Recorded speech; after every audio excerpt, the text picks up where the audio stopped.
All right, good afternoon, ladies and gentlemen, and welcome back to the recap. Michael D'Angelo, joined as always by my partner in crime, Mr. Big D, Daryl Ortiz. And we are, Saturday Night Main Event was last night, Saturday night. And it does feel like it's very fast and furious because we had very little setup heading into Saturday Night Main Event.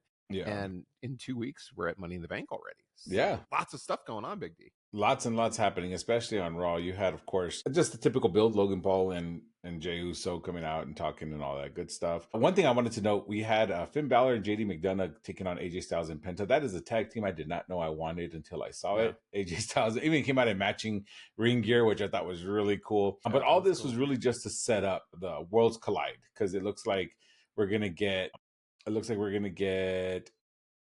Penta in some form or fashion. I saw the deal out there against Grande Americano and American Made. So there's gonna be like a 6-man tag lucha match. So that's gonna be interesting to see. We had Money in the Bank qualifiers. We had 2 women ones. So we had Roxanne Perez advancing, beating Becky Lynch and Natalya, and then we had Rhea Ripley advancing, defeating a returning Kairi Sane and Zoe Stark. Zoe took a nasty. Yeah, that was nasty. brutal. Her knee just went sideways. It was scary. Yeah, she went for like missile a drop kick. Short missile, little basement drop kick. And so she went for it, and then she just caught her foot on the canvas, and her leg kind of bent in a direction it shouldn't have. Yeah, it did not look good. I rewound it, and I was like, holy hell, that did not look good. And I think a lot of people are trying to blame Kairi because she didn't go full into it. But in her defense, and in all fairness, that is the same maneuver that concussed her partner. And the name is leaving me. It'll come back. Dakota Kai. That's the same drop kick that gave Dakota Kai concussion. So naturally, you're not going to want to run right into a missile drop kick. Yeah. I mean, that's another thing about it. So. Well, and it was really unfortunate. Just felt more like a freak accident. It was really anybody's fault. I agree with that. Sometimes that happens. Yeah, like when it happened, I was like, oh, like I couldn't really think of a way to genuinely. It was the landing. It had nothing to do with the hit. Like it was the landing, and she just landed awkwardly and got her foot caught under her. I mean, just sometimes it happens, and it's a shame. Hopefully, she'll have a speedy recovery. Yeah, I hope so. It looks pretty bad because she's injured that knee before, I believe, is what they mentioned. So hopefully, it's a speedy recovery. Braun Breaker was supposed to loosen up Jey Uso for Logan Paul. Pretty much beat him by disqualification because of Seth Rollins. Logan Paul comes out stand tall. I mean, that's pretty much it. Trying to foreshadow Logan Paul taking that title, or hinting that he might take the title with his one lucky punch. I really don't like that. I think it's so dumb. It's silly. It's ridiculous. And it was just a lot of table setting for Saturday night's main event. Exactly. And kind of SmackDown was interesting. I mean, I'd say the most important notes I'll say is we had Money in the Bank qualifiers. So LA Knight advanced for the men's Money in the Bank, which I think is great.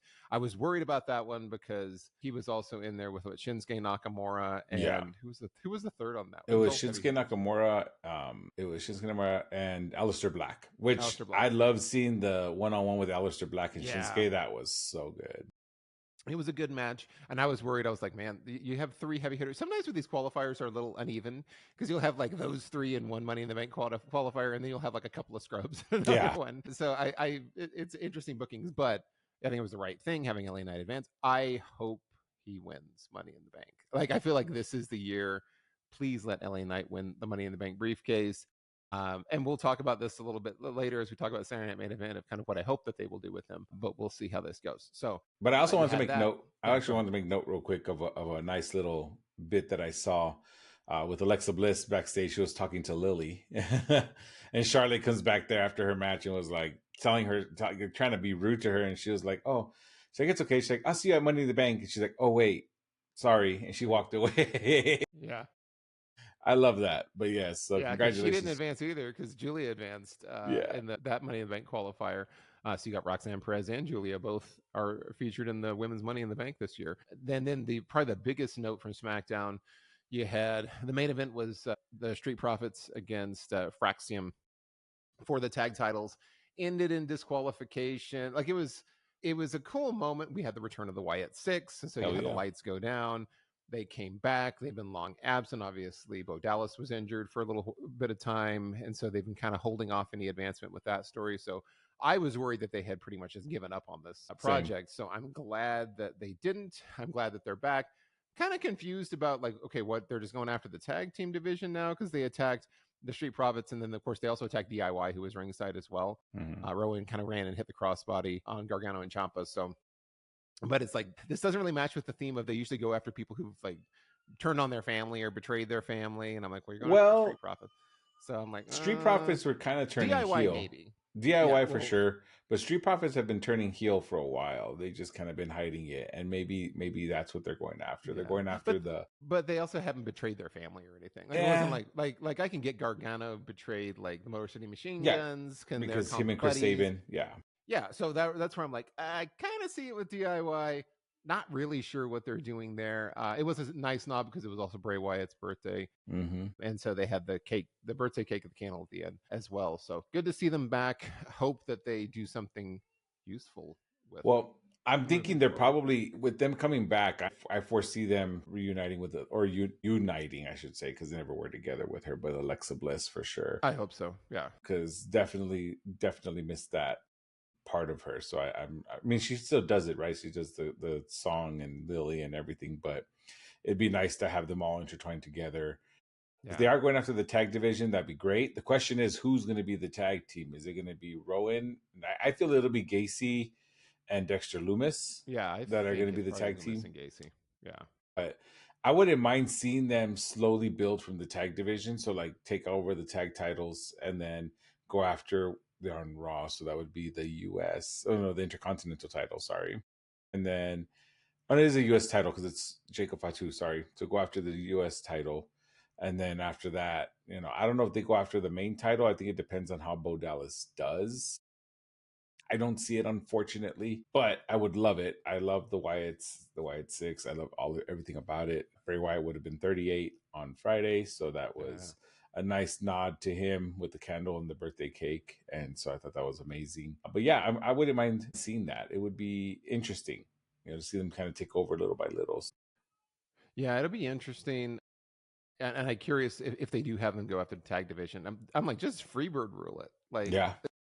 Just say, hey. Well, the New Day used to do that. Any one of the four of us. So whether it's Rowan, Bo Dallas, Dexter Lumis, or Gacy, have just alternate all of them and say that the Wyatt Six are just the tag champions. So that would be kind of neat. So they can kind of mix and match people depending on the scenario. But who knows? We'll see. We'll see how it goes. But good to see them back. I was happy to see them back. Me too. And that takes us into Saturday night's main event, which was a short one. And this is the thing that I have historically enjoyed about Saturday Night Main Event is that it's very wrestling centric.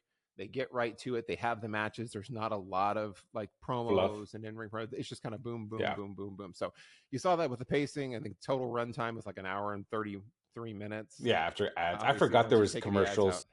Yeah, I forgot there was commercials. I'm sitting there watching the start of the first match, and I'm like, why is there a commercial? I'm like, oh, that's right. They're on network television. That's right. Yeah, there's still commercials. It was running on NBC, so they had to do it. If you watched it on Peacock on the replay, they had the commercials cut out.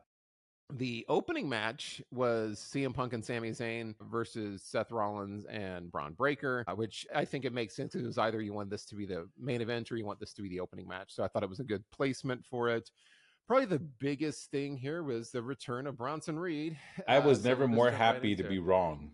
I was never more happy to be wrong. I loved that. I loved every bit of it. It makes sense, I don't know if you noticed the ring gear of Braun Breaker. In the back of his ring gear, it said the future, which is like what Seth Rollins has been, kind of posting. So I love that. They're kind of creating like a mini, like a not wrestling Four Horsemen, but evolution. Yeah, this is like evolution because it's like past, present, future. Kind of thing. Yeah. So I loved all of it. I love the setup for it. And Bronson Reed just destroying CM Punk with the tsunami was.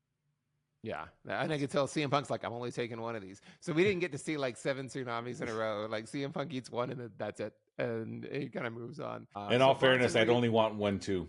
I mean, yeah, I'm not faulting CM Punk for that, but it was like before. I think they're trying to talk about remember, Bronson Reed hit Seth Rollins with a million tsunamis, and they have all this stuff. So how did they bury the hatchet? Which I'm sure we'll find out more about on Monday Night Raw. But that also gets rid of my prediction about Finn Balor joining the club. Yeah. Bronson Reed got a spot. So unless they're just going to keep building the stable, it's going to be like the old NWO, and there's going to be a million people in it. They half the rosters in the no. is in these still to be named factions. They still don't have an official name yet. I'm sure people are heavily watching when WWE sends out the little copyrights for names to see if they can track down who it is. But yeah, so that was a big thing. Bronson Reed's back. He's joined the Heyman and Company, and we'll see where that one goes. But it should be good stuff, because at this point, if you've got Braun Breaker and Bronson Reed, Braun and Braun, that's usually Braun Strowman. It should be unstoppable. Yeah, you get the trifecta. Yeah. Well, he's still part-time, right? Braun Strowman. He said that he'll come back whenever, although they've said they'll come back and use him sporadically. As they need him. Maybe he'll come back as the third Braun. And then after this, we had Chelsea Green and Zelina Vega for the Women's U.S. Championship. That match was fast. It was real fast. It was short. It was a short match. Zelina did retain with the code red from the second rope. I think for me, this one just felt a little flat. It did. It felt a little clunky. Felt like some of the spots felt a little clunky to me. And Zelina totally whiffed on the 619. Badly. She kind of hung up in the ropes, and then she's kind of reached her foot out and kicked in the face. So it didn't feel great. The energy from the crowd also didn't feel awesome. They really didn't. They cheered more for Chelsea Green coming out than for Zelina Vega. Zelina Vega was like crickets when she walked out. That was a little bit of a bummer. Yeah. And it was a quick match, but I think even the code red I feel was a little wonky. Yeah. Off the top. It was just, I mean, I like the thought of it and the way she did it. It's just the execution of it just kind of fell a little flat in my eyes, but kind of, chalk it up to nerves. It was her first title defense, I believe. Yeah, first title defense, and it's on national television. Yeah, national. This ain't a PLE. This is like national, on network television, so everyone in the world can see that. Yeah, there's infinitely more pressure, but it was what it was. And then smack in the middle was John Cena versus R-Truth, non-title match. John Cena versus Ron Cena.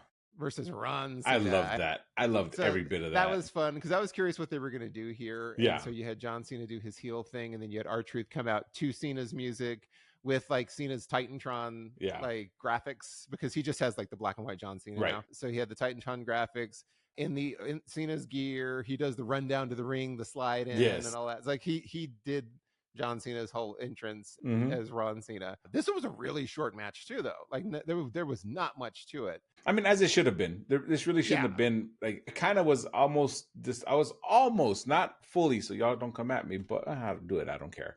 I was almost disappointed at the fact that it was a competitive match in the beginning, Yeah.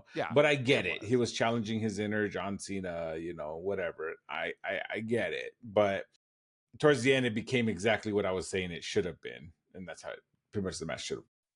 I mean, you had basically R-Truth did all of John Cena's movesets and hit him with everything, and including the AA, which is immediately kicked out of. It wasn't even a close one. Right. He was on the 2, he kicked out pretty fast. And then John Cena ran through his greatest hits. Was going to hit him with the title, chose not to, but then when he handed the title to the ref, he of course low blowed him, and then hit the AA and won, and then hit him with the title for good measure afterwards, and got out of Dodge. So it was what it was. We knew this was going to be kind of your. There was no stakes to this match. There was really no stakes to this match. This was more just to build John Cena's character a little bit more, build some more heat on him, because everyone loves R-Truth. So I loved the Ron piece of it. I mean, Ron Cena part of it. I enjoyed that very much. The fact that they tried to tell a story there of John Cena being conflicted about hitting him with the title, and R-Truth talking him out of it and thinking he succeeded in turning him back into the old John, just for John just to low blow him, was great, because that showed that John's like, no, I'm still gonna cheat. I'm just gonna do it a different way. Which I'm enjoying this very much. Yeah, I enjoyed it as well. And then you got a little bit of foreshadowing too, with John Cena afterwards confronting Jey Uso in the backstage area, talking about how he was going to be watching and how great it would be to ruin wrestling if a YouTuber beat him for his title, and he'd be seeing him soon. So you kind of knew, okay, John's going to interfere. Yeah, which he did. He ended up interfering later, but that was in the main event. After this, co-main event was Drew McIntyre versus Damian Priest, the steel cage match. It was a good match. I will say I thought the ending kind of stunk. So I'm just going to come out here. There was good spots. It was a cage match. Basically the big conclusion of this was you had Damian Priest hitting a concerto on Drew. So he put the chair down on the thing, and then Drew's head on it, and then he just hit him with the chair. And then he just walked over to my worst part of the new rules with the with the cage matches. He walks over, and then the referee opens the door for him, and then he just walks out, and that's how the match ended. And I loved, as it was happening, I was like, I freaking hate this. Like, why is the referee like escorting him out of the ring? And then Jesse Ventura, thank God, starts chiming in, going, he's like, hey, what the heck? Like, you can win by just walking out the door. You're supposed to go over the top of the cage. He just walked out the door, and he's like going on. Damn near having an aneurysm because he's pissed. Well, I was like, you go, Jesse. Absolutely. Like, this has always been my complaint about this. And I like that it was, you have Michael Cole and McAfee are over there trying to be like, well, you can, like, those are the rules now. He's trying to explain it. And he's just like, well, boy, that was exciting. That was so exciting to see it. And I'm like, yeah, that's the whole point. It is stupid that you can just open the door and walk out, because the whole point of the cage match was you're trapped in the cage. If you escape over the top, there's like some effort that is put into it. If the referee, or if pinfall, you don't even open the door, or pinfall. But if you're like trying to escape the cage, if the referee just goes and opens the door for you, so you don't have to do anything, you just walk out, it is kind of cheesy. Jesse kind of just reading Damian the riot act about he's a coward. Yeah, he just walked out the door. That was like chef's kiss to me. For a second there, I thought, because he got to the steps and he turned to look at Drew, and in my head I'm like, for the love of God, just go back in there and brutalize the hell out of him, because this is supposed to be a grudge match. This is supposed to be a blow off match. This is supposed to be a heated rivalry. Yeah, this is they couldn't get their they couldn't keep their hands off each other on SmackDown and Raw and anywhere they went, they were fighting. And I'm like, all right, cool. I would have much rather him go back into the ring, close the door, and then finish off Drew properly. And I hated that Michael Cole was like trying to sell it, and he was like, he's going to embarrass him. This is the embarrassing way to lose. That he just like walked, like, he was able to just walk out and leave him there. And I'm like, not really.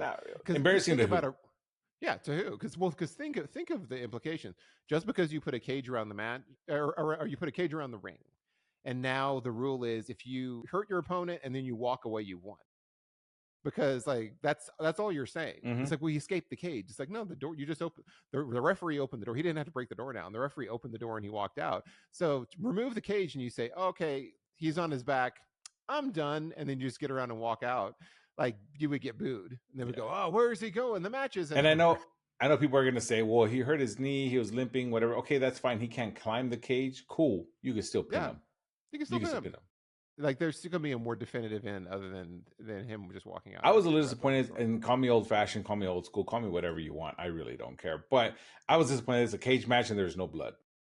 Yeah, no blood. Well, and I think Jesse Ventura kept saying that, if this were 35 years ago, this match wouldn't even be on NBC. No. And it's like, okay, well, no, but also they did this real neutered version.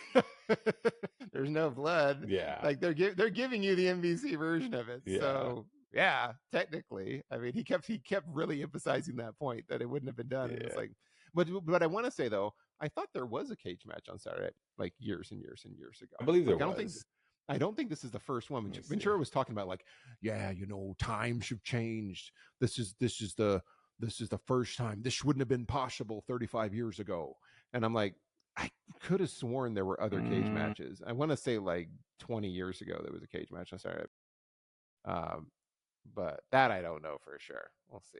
I know you're fact checking us right now. Yeah, I'm checking it right now. While I fact check, we can continue on. No problem. And while you're fact checking, main event time: Jey Uso versus Logan Paul. Another short match. I mean, it was pretty brief overall, as they all kind of were. And the big thing here was John Cena coming down and then interfere. He interfered, which I was like, you're not really going to cost him the match, because he pulled the referee out of the ring and then just jumped in and started attacking. And I'm like, this is obviously going to end the disqualification. How is this going to cost the title? And like, there was nothing subtle about what he did. He went out there and started attacking Jey Uso. So I was like, if this was intended to help Logan Paul win the title, the way that he did it never would have helped him win, because he attacked the ref first, which would have caused the match to end immediately. But while he was attacking Jey, then we had the return of Cody Rhodes. Oh, he's here running down in the tracksuit, and he runs down, attacks Cena, hits the crossroads on Cena. While he's doing that, Jey hits the spear on Logan Paul, then the Uso splash, and retains. And then there's just the pandemonium of, you've got Jey and Cody Rhodes in the ring. Cody gets the microphone and he's like, hey, there's two of you. You've got a partner. I've got a partner. We'll see you at Money in the Bank. And it's like, really? So Money in the Bank, we're getting a tag match, Cody Rhodes and Jey Uso versus John Cena and Logan Paul. So they did this real brief thing and then immediately make this tag match coming up in 2 weeks at Money in the Bank. Which is funny because Jey Uso was like all half delusional after the match, and Cody's over here inserting him into a match at. Yeah, it's like, hey, you're good, right? And he's like, huh? What? Yeah, huh? What did you volunteer me for? So I'm like, and this here is the interesting thing too, is that now you've tied up both world champions in this tag match. So there will be no world title defense of any kind because it's Jey Uso and John Cena. Well, there usually isn't. Well, sometimes there is. This might work out though. This might work out though, depending who wins the men's Money in the Bank and when they do it. Yeah, well, and that's what I was. This is where I'm like, gosh, I hope they do this. I said I'd circle back. I hope LA Knight wins, and I hope they do it early in the night, and then the main event is the tag match. So this can set up for at the conclusion a cash in. Yeah, and he can run out and cash in at Money in the Bank on John Cena. It's like, come down, cash in on John Cena. Unless he cashes in on Jey Uso and he sold his soul to The Rock. And he sold his soul. Yeah, he sold his soul to The Rock too. So I'm like, there's some cool stuff they can do since they are both in this match at the end. That whoever wins has the opportunity to go cash in on either one of them and how they do it. And boy, oh boy, do I hope it ends up being LA Knight. I hope LA Knight does it. I hope he wins. And then I hope he cashes in on John Cena and wins. And because that would be a shocker. Yeah. Of, oh, you took the title off of Cena. And then they can run it back at what would be the next big one after this? SummerSlam? SummerSlam is like then coming up the bigger one. I believe so. Then you do it's the 2 night. It's now 2 nights. So it's going to be the 2-night SummerSlam, and you do SummerSlam John Cena versus LA Knight. What's for the title? Well, yeah, I think it is SummerSlam. I mean, there's other minor PLEs. I think. Yeah, there's like Bash in Berlin. Well, we already did Bash in Berlin. Bad Blood. I haven't seen that one. That one's in Atlanta. I think that's the next one after Money. There's like the Fracas in France or something. There's something coming up. They've got some like little PLEs that are going to be going on. The big one, SummerSlam. So I think down under in Australia. So just real quick, going back, there's been 2 cage matches prior to this one on Saturday night. Okay, yeah. Event. So there have been. You had Hulk Hogan versus Paul Orndorff in a steel cage match for the championship on December 14th, 1986. And then, so 30 years ago, they would have done a cage match on. And then on April 25th, NBC. 1989, we had Hulk Hogan again defending the championship against Big Boss Man in a steel cage match in Des Moines. And those were both like 30 years ago. Yeah. So the fact that Finn kept saying, 30 years ago, they never would have done it. It's like, oh, Jesse, they did it twice. I know your memory's not what it used to be, but I was sure that they had already done them before. But hey, you can't be right all the time. It's all good. He's the body. It's all good. But yeah. So that was it. Short and sweet Saturday night main event. It was an easy one. Just a lot of placeholder stuff.